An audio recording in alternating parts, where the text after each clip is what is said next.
Okay, we're dealing with half reactions on this one, so I need to look at how this is going to rip apart into two halves.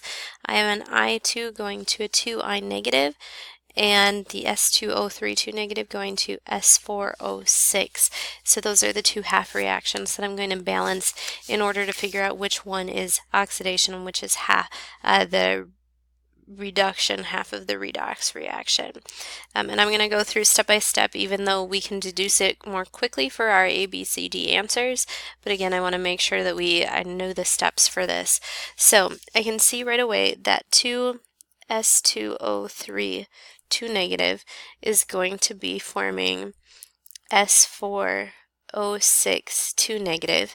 I see that I have 4 sulfurs here, 4 sulfurs here, 6 oxygens here, 6 oxygens here. I need to look at my net charges. On this side, I have 2 times a negative 2, that's a negative 4 as a charge.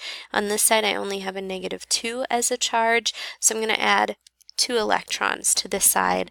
Oxidation is the loss of electrons, and so this is my oxidation half of the reaction because my electrons are written on the product side. So this is my oxidation half. I could stop now. I'm going to do our reduction half of the reaction though, just to make sure that we remember the process. I2 is forming 2I1 negative. I've got 2 iodines here, 2 iodines here, no oxygens or hydrogens to worry about, so I've got that part balanced. Now I'm looking at charges. On this side I have a 0 net charge. On this side I have a negative 2 net charge, which means I need to add 2 electrons to this half of the reduction. Since my 2 electrons and 2 electrons would cancel out when I was putting them together, I don't need to multiply each equation by anything, so they're already balanced in their half states.